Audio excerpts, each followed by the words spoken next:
Imagine you're standing on the deck of a ship in the middle of a storm. Rain is pouring down, waves are crashing over the bow, and the captain suddenly shouts, "Turn left!" Simple enough, right? Well, not exactly.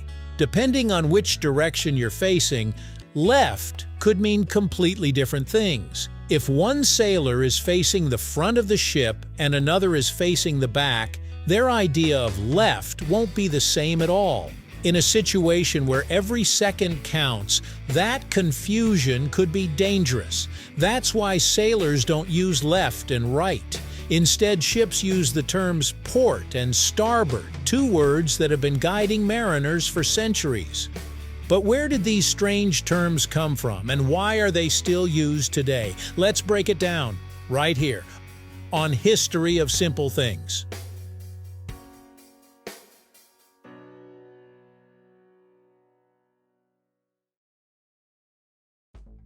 The story begins long before modern ships, radar, or GPS existed. Thousands of years ago, many boats were steered using a large oar mounted on one side of the vessel rather than a rudder placed at the center. Most people are right-handed, and sailors were no exception. Because of this, the steering oar was usually attached to the right side of the boat. In Old English, the right side of a ship became known as the starboard, which literally meant steering side. Over time, the word evolved into the modern term starboard. Since the steering oar occupied the right side, boats would typically dock with their left side facing the harbor. This protected the steering equipment from damage when loading cargo or passengers. Eventually, the left side became known as the port side because it was the side most commonly placed alongside a port. At first glance, using left and right seems much easier. After all, everyone knows those directions. The problem is that ships are large environments where people constantly face different directions. A sailor standing at the bow looking toward the stern has a completely different left side than someone facing forward. Imagine a captain giving orders during thick fog or a naval battle. If the command is simply "move left," crew members could easily interpret it differently depending on where they are standing. Port and starboard eliminate that uncertainty because they always refer to fixed sides of the ship. No matter where you're standing, no matter which way you're facing, port is always the vessel's left side when looking toward the bow, and starboard is always the right side. This standardized language dramatically reduces confusion and helps crews communicate quickly and accurately. Interestingly, port wasn't always the official term. For centuries, sailors used the word larboard to describe the left side of a vessel. The exact origin of the word is debated, but it had been used in maritime language for hundreds of years.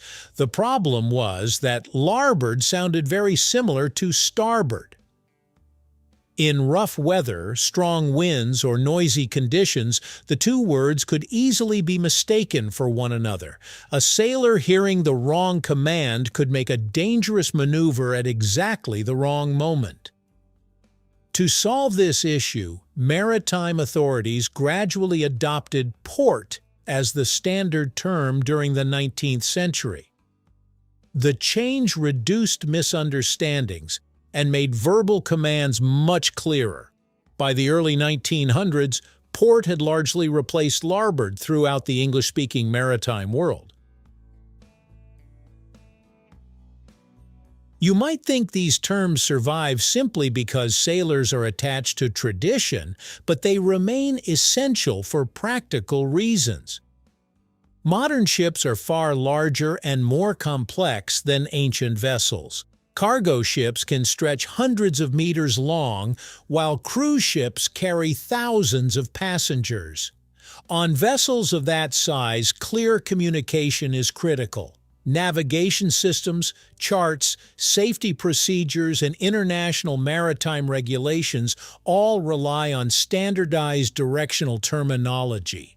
Whether a ship is operated by a crew from Japan, Norway, the Philippines, or Brazil, maritime professionals understand exactly what port and starboard mean. The terms create a universal language that helps crews work together, regardless of nationality or native language.